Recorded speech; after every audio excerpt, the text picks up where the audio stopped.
Our speaker tonight is Senior Research Fellow at the Department of Physics and Principal Scientist at the Surface Science Research Centre of the University of Liverpool, whose research interests span all aspects of imaging, processing and image analysis. Tonight's speaker's name appears on many scientific research papers, with a healthy appetite for outreach resulting in tonight's guest speaker delivering many lectures from an extensive catalogue to schools, U3A groups, astronomical societies, scientific and photographic societies. He is a Fellow of the Royal Astronomical Society, Institute of Physics and Higher Education Academy. A number of honours and prizes have been bestowed upon tonight's speaker, such as the Sir Patrick Moore Prize from the British Astronomical Association 2019, Institute of Physics Prize 2017, Senior Fellow of the Higher Education Academy 2015, the Sir Alistair Pilkington Award for Teaching Excellence 2004. The human thirst for knowledge is unquenchable. In 1519, a chap named Ferdinand Magellan set sail on a voyage of discovery. He wanted to sail westwards to reach the Spice Islands. A mere 18 members of the fleet's original crew of 270 survived, but from the logs of those ships, a map of South America was created, allowing others to follow into the vast, hitherto unknown to Europeans, Pacific Ocean. In 2022, that thirst for knowledge is still there. The Large Synoptic Survey Telescope is about to set sail on its own voyage of discovery, creating a map of the southern sky, posing questions like, where do we come from? How does the universe work? And what else is out there? So, here for you tonight, revealing the many different maps that LSST will provide, please welcome Dr. Steve Barrett. So good evening, everybody. This is Fiat Lux III. And why do I call this Fiat Lux III? Well, let's remind ourselves that Fiat Lux means, well, that if you want it in Hebrew, or that if you prefer Greek, but most of us would prefer let there be light. Fiat Lux was originally a trilogy in which I described in the first installment the nature of light. This was a series of demonstrations in which I demonstrated a measurement of the speed of light, a measurement of the wavelength of light, looking at the colors of light and looking at polarization. In the second element of Fiat Lux II, I looked at how the nature of light influences the working of lenses and mirrors and hence the design of telescopes. So it doesn't matter if you haven't seen either of those two talks, they are recorded if you want to go and watch them later. But the idea is, having established what light is and how it can be used to make telescopes, the third element of the Fiat Lux trilogy is this talk this evening, which is looking at the Large Synoptic Survey Telescope. In other words, looking at an example of how our understanding of light has allowed us to make telescopes. And this particular telescope, which is coming online very soon, will allow us to make more discoveries about the universe. Because of my liking for Star Wars, I decided to subtitle each of these talks, and Fiat Lux III has been subtitled, because it's the Large Synoptic Survey Telescope, I've subtitled it Episode 3, the LSST Jedi. So let's have a look at the contents. First, we'll look at sky surveys. Why do we survey the sky, and what existing surveys have already taken place? And then the Large Synoptic Survey Telescope, why do we need yet another survey? And if we do need another survey, why do we need a special telescope to carry it out rather than an existing telescope? What science do we hope to get out of the LSST? And what technology do we need to actually deliver on that science? And I'll finish with looking at the survey strategy for how the sky is going to be surveyed and what's going to happen with all the data. So we can ask the question, what's out there? That's a pretty fundamental question that we're all interested in. And you might say, well, don't all telescopes try to answer that question? And the answer is, well, no, not really. Most research telescopes, when you think about it, look in detail at objects we already know about, objects that have already been observed and catalogued and classified. That's, for instance, what Hubble spends most of its time doing. But if we want to know about what's out there, we need to survey the entire sky, not simply look at the things we already know about. And surveys of everything in the sky down to a certain limiting magnitude have already been carried out. For instance, if we go back far enough, we go back to the Palomar Observatory sky surveys. Back in the late 40s, early 50s, they were carried out using the 48-inch Schmidt camera on Mount Palomar, where thousands of photographic plates were taken. This was followed up in the 80s and 90s by a second survey of the whole sky, carried out with more sensitive plates. And these plates were sensitive to blue or red light, so a very limited amount of color information.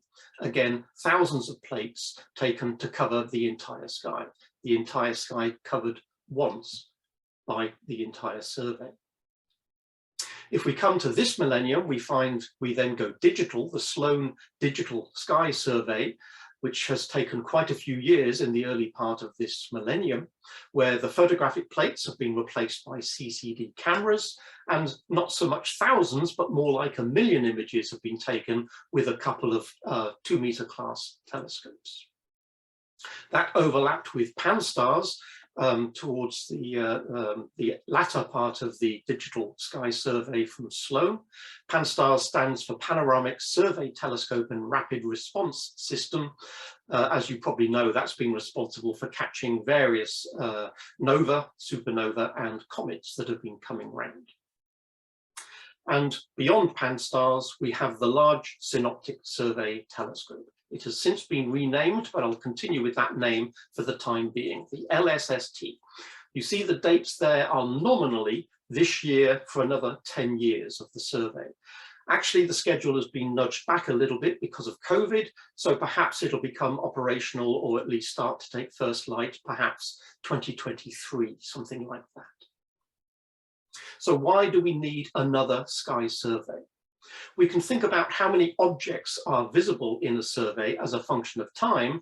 What sort of number are we hoping for? Well, to give us a yardstick, remember that that grey line represents 100 billion. And that's, roughly speaking, the number of stars in the Milky Way galaxy.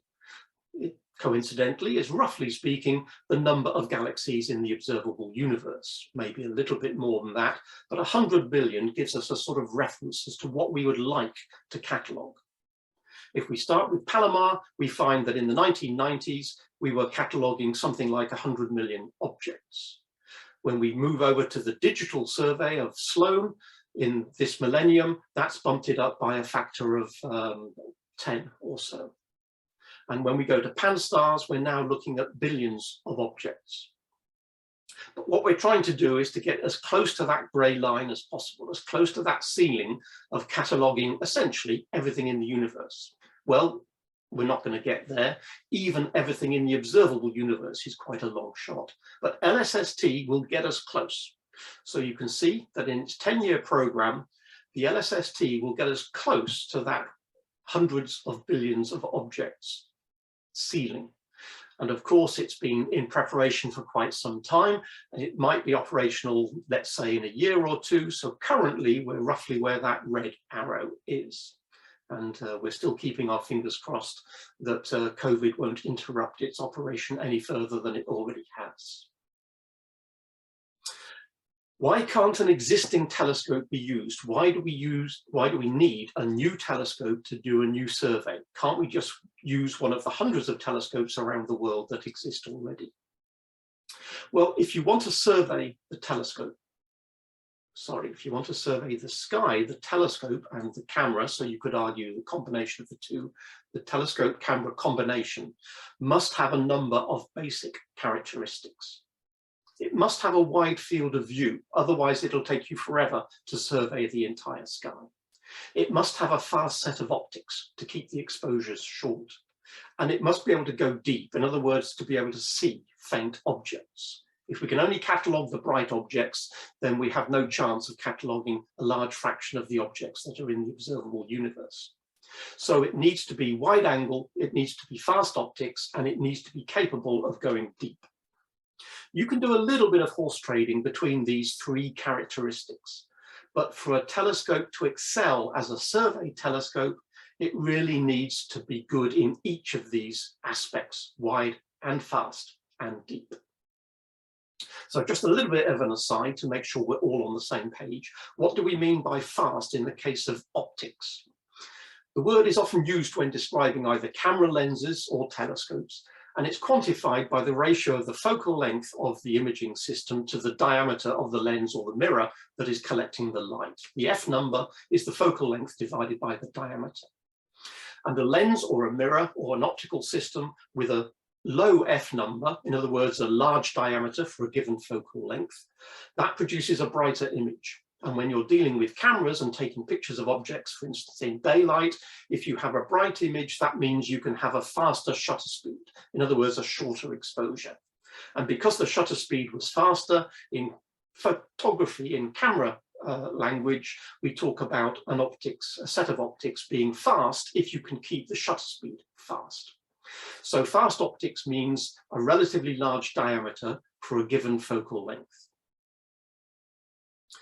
So let's just have a think about slow and fast optics in the context of a hypothetical image we want to take that might, for instance, require an exposure of 1 minute if we had optics with an F number of 2. If the F number goes to f2.8, that means that the image is only half as bright, which means we have to expose for twice as long to get the same image, to collect the same number of photons, in other words. And you can see as the F number goes up and up and up, in other words, as the focal length gets long compared to the aperture, or if you like, if the aperture gets small compared to the focal length, then the exposure needs to get larger and larger and larger. For any of you who carry out some astrophotography, you know that generally speaking, you try and pick a lens with a nice fast F number. In other words, a small F number that gives you a large aperture for a given focal length. So if you're doing astrophotography and you're taking pictures of large chunks of sky, you might choose F numbers of f2 or f2.8 or f4 or something like that. We can ask ourselves, what are the F numbers of some telescopes we know about? For instance, the Hubble Space Telescope has got a mirror diameter of 2.4 meters, and its focal length is nominally 57 meters. And if you divide 57 by 2.4, you find that the F number of the Hubble Space Telescope is closer to f22 than any other number on that scale. So it is not fast in the optical sense. It's got a very small mirror compared to its focal length. So what about, you say, something with a larger mirror? What about the European Extremely Large Telescope, which will be coming online again, hopefully in only a few years' time? It's got an absolutely huge 40-meter diameter mirror. So surely that's fast. Well, not in the sense that even though it's 40 meters diameter, the focal length could be anything up to 750 meters. And if you divide 750 by 40, you find that the F number of the Extremely Large Telescope is somewhere close to f16. So you can see that optically, the sort of telescopes that we've got either on the ground or currently in space are not optically fast. If we want a good survey telescope, we really need something much faster, optically speaking, than f22 or f16. And we'll see what the F number of the LSST is shortly. So we want wide angle, we want fast, and we want deep. If we have a simple camera with a wide angle lens, well, we can certainly cover large chunks of sky, but we can't go very deep, and we can't usually get very fast optics. If we have a camera with a telephoto lens, then we can certainly go deep. I've used a DSLR and a telephoto lens, for instance, to image a quasar that is some 12 billion light years away, receding from us at twice the speed of light. It is possible for a DSLR and a telephoto lens to go relatively deep. But of course, we don't get a particularly wide angle, and neither are particularly optically fast. And we've just seen that the Hubble Space Telescope and the Extremely Large Telescope can definitely go deep. They can definitely see very faint objects as long as they expose for a long time. Remember, the Hubble Deep Field was something like a 10-day exposure. So they're not wide angle and they're not fast. And so we need a dedicated survey telescope like the LSST that ticks all the boxes of wide angle and optically fast, and still deep enough to give us very faint objects. Hence the mantra of the LSST is wide, fast, deep. This gives you an idea of what it looks like. It's a huge mirror, 8 meters in diameter. And it covers a very wide angle, thanks to the large camera, which we'll look at shortly. And it should be capable of imaging down to something like 25th magnitude, or 26th magnitude, or 27th magnitude, depending on the object it's looking at. One of the key aspects of the whole LST project is that the entire sky that it can see from its base will be imaged every 3 nights. Remember, the Palomar survey took more than a decade and covered the sky once. This will cover the sky that can be seen on any given night in no more than about 3 nights. In other words, it can cover a third of the night sky each night. And that means every patch of sky will be imaged more than once during the 10-year lifetime of the survey. In some cases, hundreds of times. In other cases, perhaps thousands of times will a particular chunk of sky be revisited by the survey. That means if anything changes, either changes in position or changes in brightness or changes in color, we don't simply get one data point for each object, which is all we got from, for instance, the Palomar survey, where you just got the brightness of one star and the position of one star at one time. In this case, because the survey will be over and over and over again during its 10-year lifetime, we will not simply have the position and color and brightness of a given object like a star or a galaxy. We'll see how that changes as a function of time over the 10-year time period. And it's that aspect that makes this survey so different from all previous surveys. It's not only the number of objects that it will catalogue, tens of billions of objects, it's the fact that it will survey them over a period of time. What's the science, or at least what are we hoping the science that we'll get out of this survey? Well, we'll be able to look at objects within the solar system, and it will be surveying stars within the Milky Way galaxy, and it will be looking at many billions of galaxies throughout the universe. To do this, we'll need some novel telescope optics, basically the largest digital camera ever built. And when the data starts flowing, it'll push data processing capabilities absolutely to the limit.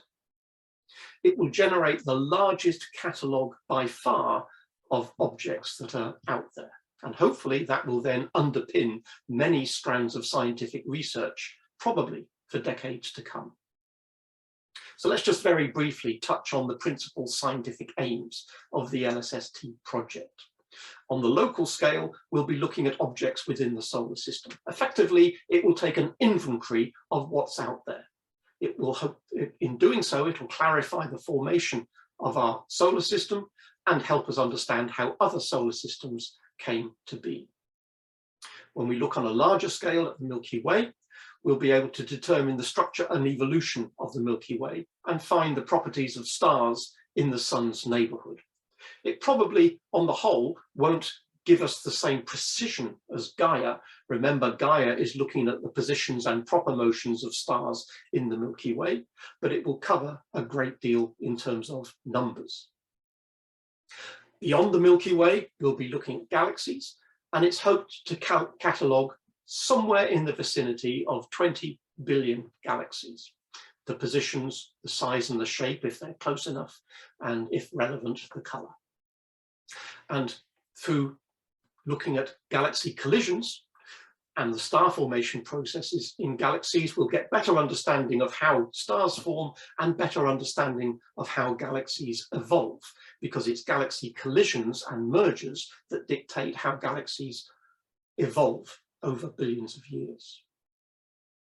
If we think about dark matter, gravitational lensing will be used because it's possible to image billions of galaxies, some of which will be in the foreground and some of which will be in the background.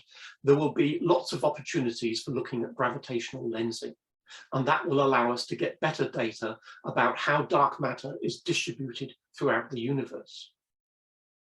And by looking at how dark matter is distributed at different distances, remember different distances means different look-back times, so we're getting effectively a history of dark matter, that will tell us about dark energy, because that will determine the distribution of dark matter as a function of time.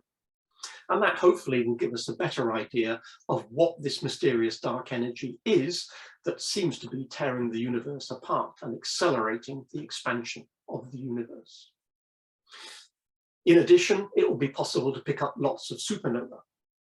The idea that dark energy is making the universe expansion accelerate, that is based on the observation of dozens of supernovae. But it's hoped that the LSST will be able to pick up hundreds, if not thousands of supernovae every night, and every night of its 10-year program. So dozens of supernovae has given us the idea of dark energy, but by the time the LSST has done its job, we will have data on thousands, if not millions, of supernovae. In a single exposure of the telescope, which will be nominally 15 seconds, in a single exposure, it's expected that there will be 5,000 moving objects in the frame. Now, over the 10-year survey, it's expected that many millions of asteroids and trans-Neptunian objects in the Kuiper belt and thousands upon thousands of near-Earth objects will be found. Some of them, of course, we already know about. The larger ones we've already caught by other surveys. Perhaps 10% of them we already know about, but we've got 90% of the others that we really need to keep an eye on as well. Some of them are potentially hazardous. We know about some of these objects that are circulating and crossing the orbit of the Earth. And we know that in the past, large objects have been rather disruptive to life on Earth. We're not expecting anything that big to come around again, but even small ones can be highly disruptive, and we really need to keep an eye on all the objects that are potentially going to hit the Earth. If we think about the solar system, we know the terrestrial planets make up the inner part, and if we move out, we get to the gas giants and the ice giants, and if we move out further, we get to the trans-Neptunian objects, some of which are in extremely eccentric orbits, which make us think that Planet 9 is out there somewhere and is predicted to exist, but we're not quite sure where. But if the LSST is going to survey essentially the entire sky, then if Planet 9 is out there, then it will be found. In other words, there's almost no way that a planet with the mass that's necessary to cause the orbits that we see in these trans-Neptunian objects, there's almost no way that this object can hide from the gaze of LSST. And once LSST finds it, then other telescopes will be trained on it for more detail. What about the Milky Way? Well, it was only relatively recently that it was established that the Milky Way has 4 spiral arms. That's simply because it's very difficult to see what sort of galaxy we are in, because we're looking at it from the inside. If only we could leave the galaxy and look back at it, we'd get a much better idea of how it's constructed. We think now that the Milky Way is a barred spiral with 4 spiral arms, and we're sitting down here near the bottom on the Orion spur. Excuse me. But a single exposure of the LSST, in other words, a single exposure covering the sky, will survey a volume of the Milky Way some 10 times larger than all previous surveys. Remember that most surveys will only give you the brightest objects, which means in the case of the Milky Way, the stars that are closest to us. But the survey volume will increase by a factor of 10 after only a few nights of surveying the sky. And by the time the entire survey is complete after 10 years, it's expected that the volume that has been surveyed will be something like 1,000 times larger than all previous surveys put together.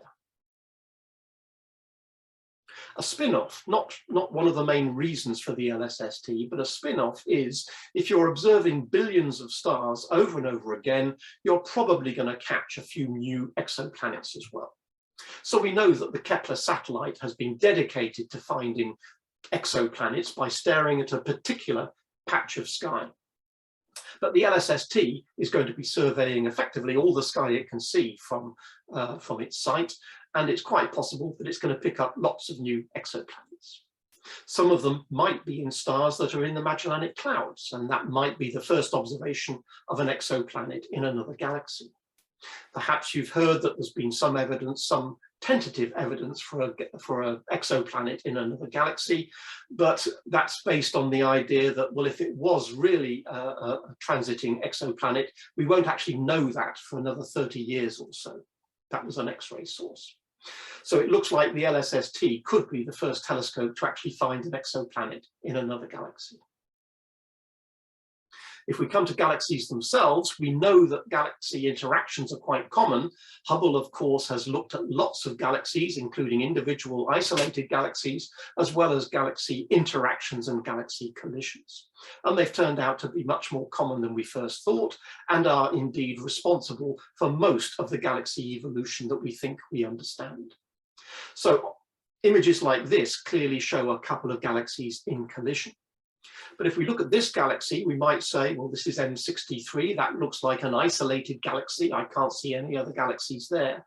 But if we take that image, just remove the color, invert it for clarity, and just play with the contrast, we realize that there are in fact huge loops of gas around this galaxy, which indicate that this one has been tidally disrupted, probably by a close approach of another galaxy in the past, or possibly a merger with a smaller galaxy, producing these large tidal tails. And these are quite common. Again, if we take this image and invert it for clarity, we find that this galaxy, again, has got a huge tidal disruption, presumably from an earlier interaction. And indeed, we think the Milky Way galaxy has such a loop extending around the Milky Way itself. So understanding these will help us understand the formation of our own Milky Way, as well as the formation of many other galaxies that exist. What about the dark side of the universe? Everything that we can see in terms of visible light is only about 5% of the universe. In other words, ordinary matter, hydrogen, helium, all the stars, all the galaxies that we see seem to be only 5% of the universe. 27%, sorry, of the universe is dark matter. We know it's out there based on its gravitational pull, but we don't know exactly what it is or exactly where it is. 68% of the universe is the even more mysterious dark energy.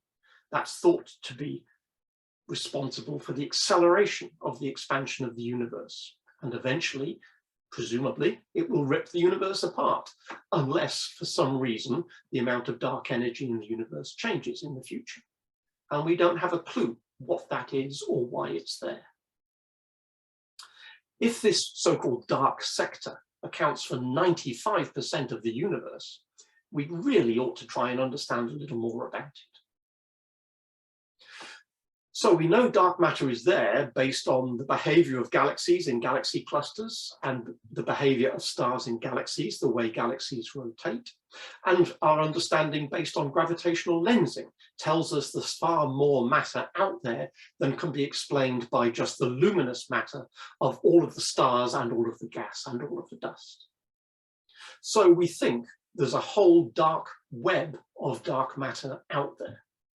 But it's rather tricky to measure, it's rather tricky to observe because you can't observe it directly. You have to look at its influence on other aspects of things you can observe. So we don't know, for instance, whether dark matter is uniformly spread throughout a galaxy or whether it's patchy, as this little artist's impression might indicate. But it's hoped to do gravitational lensing that I mentioned earlier. Some galaxies will be in front of other galaxies in the distance, and the amount of matter in the foreground galaxy or galaxy cluster will distort the more distant galaxy images in a way that depends on how much dark matter is present. The top left image shows you what you might expect in a simulation if there isn't much dark matter, and the bottom right simulation shows what you might see if there was more dark matter present. The distortions are more dramatic. And so by looking at not just a handful of galaxies, but by looking at millions, if not billions of galaxies, it might be possible to build up a map of how the dark matter is distributed throughout the universe. And on a slightly larger scale, we can look at the dark matter web. Here, the dark matter is represented in red, but of course we can't actually see that. But what we can see are individual galaxies, which are influenced by where the dark matter is. And again, looking at a handful of galaxies doesn't help you. But if you look statistically at millions or billions of galaxies, you can see small deviations in the arrangement, in the positions or the orientation of galaxies based on the small tug, the gravitational pull from dark matter which exists throughout the dark matter web throughout the universe. So by observing lots of galaxies and looking at their positions and orientations, it can be inferred where the dark matter web is and how it is distributed. And that will help us get a handle on dark matter. And because we can do this at different times, that will give us a handle on dark energy. Okay, those are some of the science highlights that we hope to get out. But how is that going to be delivered by this telescope? It's going to need a unique optical design. It's going to need the world's largest CCD detector in a camera. And it's going to need, of course, an outstanding observatory site. So where are you going to put this telescope? Well, the best sites on the world map there, Hawaii in the Pacific, a volcanic island. Another set of volcanic islands are the Canaries, La Palma and Tenerife in the Atlantic Ocean. And of course, we have Chile, the Atacama Desert. So these three red dots there represent the three best sites in the world. And the site that was chosen for the LSST was the Atacama Desert, the site in Chile. So that's where it is. The little marker there shows you, Charopachon. I think I've got the pronunciation right. If we have a look at it, no, that's not it on the right-hand side there. This is the view from the mountain on which the LSST is being built. That's the view of another telescope. That is Gemini South. Remember, there were two Gemini telescopes, Gemini North, Gemini South. That is Gemini South on the neighboring mountain, as it were. And so the mountain that we are sitting on to take this picture, the top of the mountain was blown off, and then you need a dozen or so people to walk around it saying, oh, I don't like the look of this, or whatever. And they decided that, yeah, that was fine. So they started building, and the telescope, that's probably a little bit old now, but that was the state of the telescope a little while ago before COVID interrupted some of the construction. That gives you an idea of what it will be like when it's complete. There's a little telescope off to the side that will be monitoring the condition of the sky. What's going on inside that observatory building? Well, the telescope will be in the turret on the left, and then there will be laboratories for removing the mirror and re-illuminizing it every once in a while. The optical design is very interesting. If you want to cover a wide field, 3 degrees of sky, and you want it to be aberration free, there's no point in having a wide angle if it's distorted towards the edges. So if you want to have a 3-degree field of view that is essentially aberration free, they went with a novel 3-mirror design. The primary mirror is about as big as you can make a single mirror, 8.4 meters in diameter. And the focal length is about 10 meters. Remember, the focal length of Hubble is more than 50 meters. The focal length of the EELT is something like 750 meters. So with a mirror diameter of 8 and a focal length of 10, the effective focal ratio is about f1. It's about f1.2. And remember that astrophotographers are usually delighted to have a lens with something like f2 or f2.8. So f1 is really fast. This is the optical design with all of the mechanics of the telescope removed. Let's just dim that out a little bit. So light hits the primary mirror and then is reflected to a secondary mirror and then comes down to a third mirror. Notice that the third mirror is actually the same piece of glass as the primary mirror. In other words, the primary mirror is made to one shape around the edges and to a different shape in the center. So that piece of glass acts as the primary mirror and the third mirror. Having hit the third mirror, it then goes into the camera. This is how the primary and tertiary mirror were made. You put lots of glass blocks into a furnace, and to avoid having to grind too much of the surface away, the furnace was spun to produce something close to a parabolic shape, and that means that you then have less material to grind away when you want to figure the actual mirror. So you put all the glass in, close up the furnace, and then spin the furnace, melt the glass, and then slowly cool the glass down. A camera that was looking inside the furnace shows you what happens to the glass just at the point at which it melts. And this video is shown 3 times. There's the glass melting and then sinking into the ribs between the hexagons. And again, melts and then sinks into the honeycomb. One more time, it melts and then sinks into the honeycomb. The honeycomb is there to give you a ribbed structure on the back of the mirror, which makes it a lighter mirror for a given size. That's what the mirror looks like when it comes out of the furnace. That's what an 8.4 meter mirror looks like before they started grinding the mirror 1, mirror 3 shapes in this particular blank. So not only is it important that you get the optics right, but if you want a 3-degree field of view, you clearly need a large detector. There's no point in having a huge field of view if your detector is really small.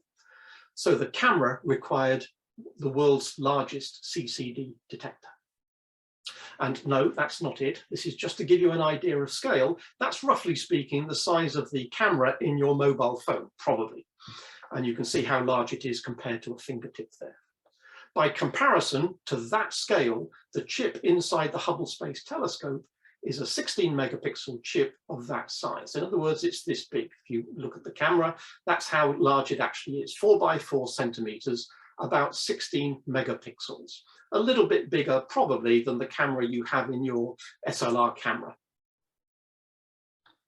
If we take that as a yardstick, 16 megapixels in a chip 4 centimeters in size, let's take that 16 megapixels and let's add 8 identical CCDs around it into a package. So now we have 9 chips, each of which is the size of the Hubble chip in camera number 3. Let's take that package and let's add a few more packages. That package, let's add another 8 of those. And then let's add another 12 of those. And then let's add a few CCDs for focusing and tracking. That is the size of the detector that's used in the LSST.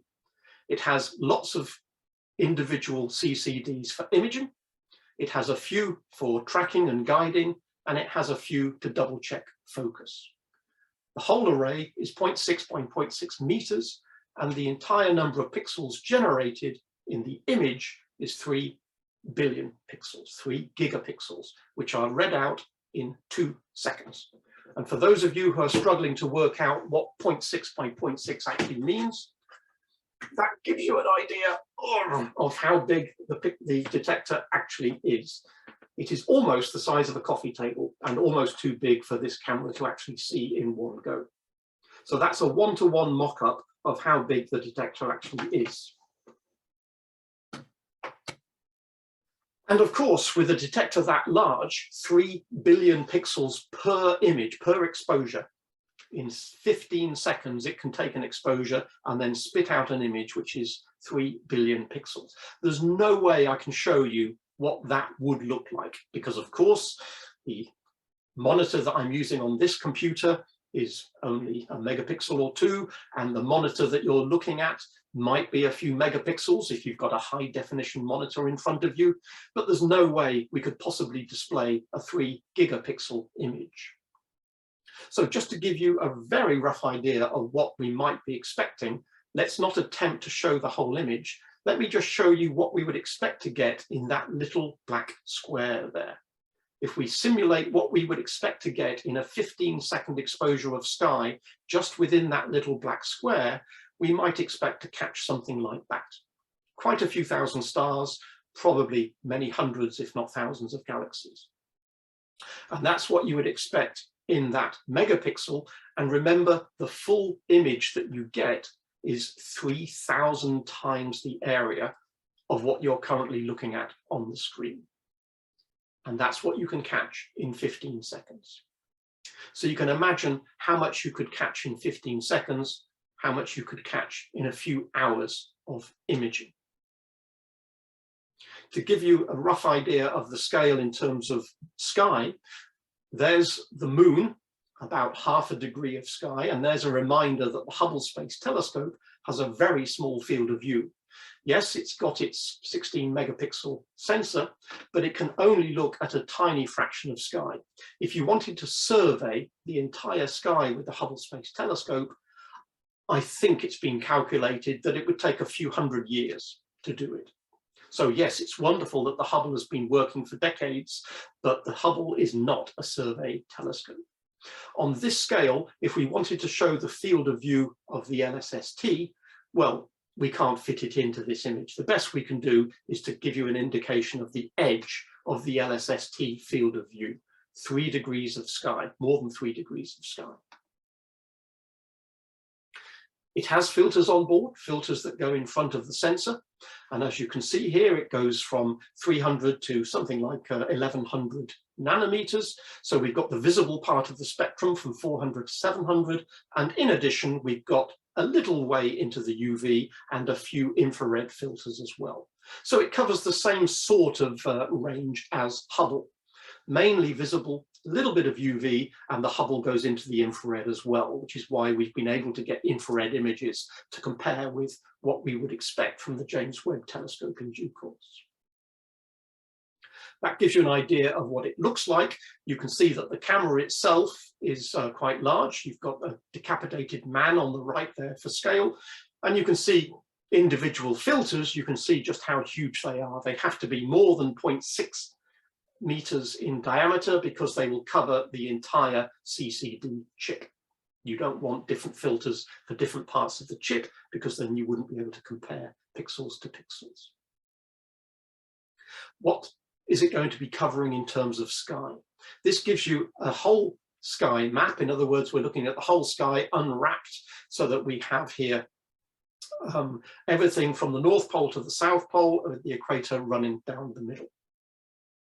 The color scale here indicates how many times a particular patch of sky is expected to be visited during the 10-year lifetime of the LSST. And you can see that most of the southern sky is going to be visited many hundreds of times, perhaps 700, 800, 900 times. Any particular part of the sky that's of particular interest to a group of researchers might be visited more than 1,000 times during the 10-year project. In addition to looking at most of the southern sky, you see that from Chile, you can't see particularly far north, but they will cover the Milky Way as far as they can go, and they will deliberately cover the ecliptic in the northern part of the sky, simply to cover the whole ecliptic to try and catch as many solar system objects as possible. There'll always be a few missing in very eccentric orbits, but they hope to catch most of the solar system objects by covering all of the ecliptic. You see that the south celestial pole is not going to be visited as often as many other parts of the sky. That's simply because the south celestial pole is quite low in the sky, as seen from Chile, and there's no point in looking at objects that are very low in terms of their altitude. So there's no point in spending a lot of time looking at objects very close to the south celestial pole, with the possible exception of the Magellanic Clouds themselves. What about the data that's going to be coming out of this? I've said that the camera is very high resolution, 3 billion pixels per image, and the images will be coming off once every 15 seconds or so. So how might you store the data?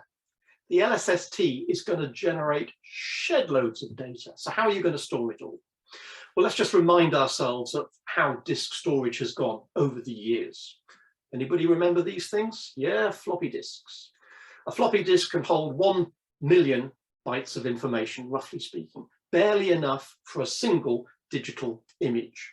So if I go on Safari and I take a picture of zebra, well, that might end up as something like this, a 2 megapixel image, and it might occupy ½ a megabyte of disk, for instance.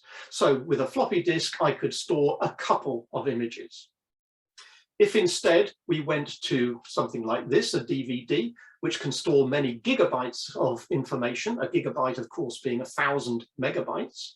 So that would be enough to store many thousands of photos. I could go on Safari, and even if I took lots of pictures all day, every day, I could probably fit all of them onto 1 or 2 DVDs. So for personal use, a DVD is a great way of storing thousands of images. But how quickly would the LSST fill up the data if we were restricted to only using DVDs? Well, for me, that many DVDs would last me much more than a lifetime. I think probably 10 lifetimes, and I wouldn't store that many images if I went on Safari every year. But the LSST would fill all of those DVDs in about 30 minutes of imaging. So we have to go to something larger. We have to go to something like a terabyte disk. A terabyte is 1,000 gigabytes. So effectively, a terabyte disk is the equivalent of something like 200 DVDs, or something like a million floppy disks.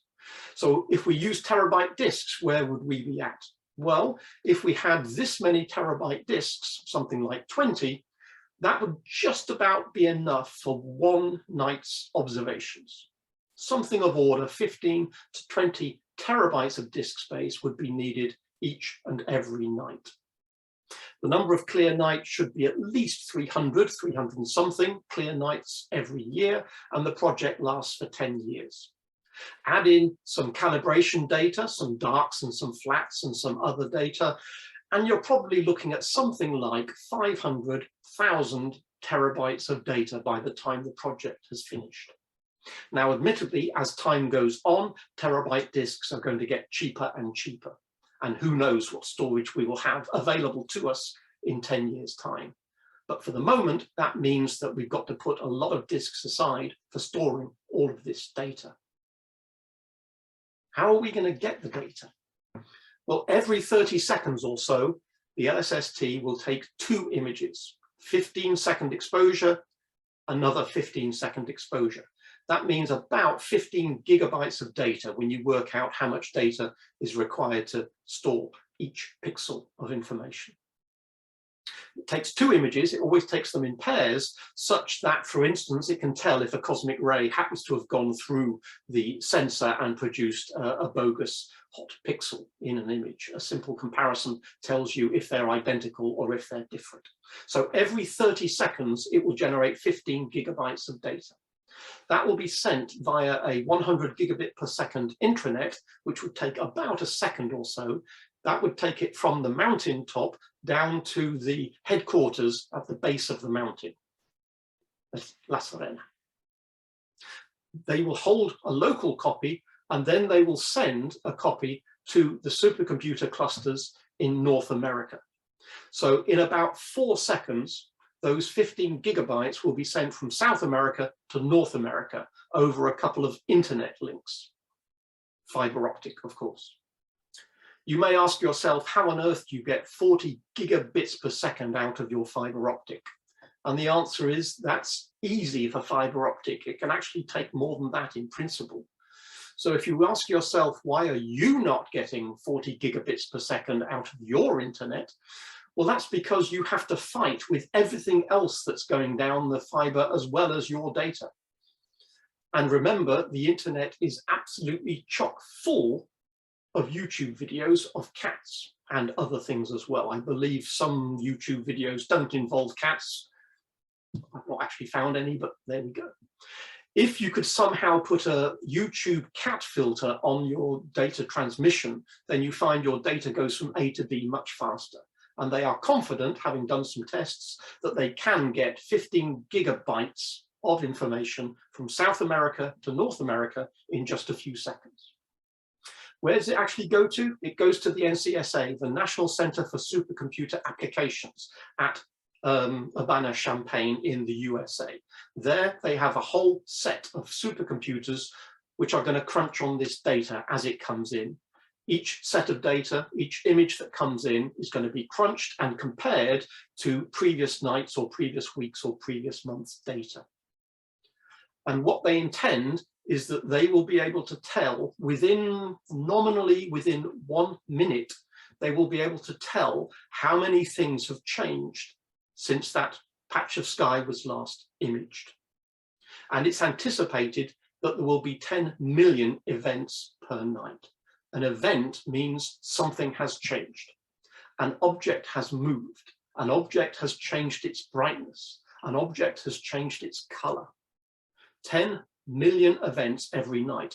And the intention is that scientists will be able to sign up for being told when an event of interest to them has happened. Maybe scientist A is interested in supernova and wants to know if a supernova has gone off in particular types of galaxy. There might be hundreds or thousands of those every night. Scientist B might be interested in the appearance of an asteroid that we didn't know about. Scientist C might be interested in a star suddenly getting brighter, perhaps a nova starting to brighten. I don't suggest you sign up for all of these events, otherwise your phone will be pinging with 10 million texts every night telling you that something interesting has happened. In addition to setting up these so-called events of interesting things have happened, we want other telescopes to go and have a closer look at them. In addition, it will be slowly, image by image, night by night, year by year, building up a catalogue of as many objects as it can see. And it's anticipated that that catalogue will be something of order 20 billion galaxies and 17 billion stars. Based on the limiting magnitudes that they think they can achieve, that's what they think they're going to be able to catalogue. It's obviously only an estimate because who knows what's actually out there. So that's an amazing feat of data capture, data transmission, and data number crunching. And it will, of course, be necessary to have automatic algorithms sifting through this data, looking for interesting things. There will probably be some citizen science as well, but you can't rely on individuals sitting down and analyzing hundreds of thousands of terabytes of data over the next few years. It will certainly keep a lot of PhD students quite happy, but there needs to be automated analysis as well. So it will be possible at some point to get an app which tells you what the LSST is doing. For instance, it will tell you what it observed last night, how many supernova it's found last night, how many supernova it's found in total to date, how many million has it found in the last few years. What does a particular patch of sky look like as seen by the LSST? You won't download entire 3 gigabyte or 3 gigapixel images. You'll be able to download a patch of sky as seen by the LSST once it's started to build up a picture of the whole sky. So the LSST is quite definitely on the horizon, literally and figuratively. I'm not sure quite how behind schedule they are. 2022 was nominally the start date as of a couple of years ago, and I know that COVID has given it a little bit of a hit. Once they get first light, they'll have some calibration to do, and then they will start the survey proper. Just an addendum before I finish. I've been talking about the LSST, the Large Synoptic Survey Telescope. But just to confuse things, in 2019, the observatory was renamed, and it was renamed the Vera C. Rubin Observatory in recognition of the contributions that Vera Rubin made in measuring the influence of dark matter on galaxy rotation back in the 1960s. LSST has been an acronym that's been used for the last 10 or 15 years by all the people in the planning of the design and the construction and the testing of the LSST. So they were rather reluctant to let LSST go as an acronym. So the observatory has been called the Vera C. Rubin. It was decided that the telescope itself would be renamed the Chamonix Survey Telescope to acknowledge the money provided by some private donors. So the LSST no longer refers to the telescope, that's now the Chamonix Survey Telescope. But to preserve the LSST, they've decided to describe the project of surveying the sky. They're calling that the Legacy Survey of Space and Time. ta-ra, we've got the LSST acronym back again. So lsst.org still is valid. They didn't have to change the domain name because they can now use LSST to refer to the survey rather than refer to the telescope itself. So I've told you about why we survey the sky and what had already been done prior to the LSST. And I've told you why we need something like the LSST to survey billions of objects that will then feed into research and more detailed analysis by other telescopes, like perhaps the James Webb, perhaps the Hubble, perhaps the EELT and other ground-based telescopes. I gave you a little taste of some of the science that the LSST will be able to deliver on. And I've told you about the technology that will allow that to happen. And then I finished giving you a taste of how the survey is going to be done and how much data is going to be generated. Exciting times ahead. Thank you all for listening. Thank you very much, Steve. Excellent. Yes, indeed. Excellent. Thank you. Excellent lecture. Thank you.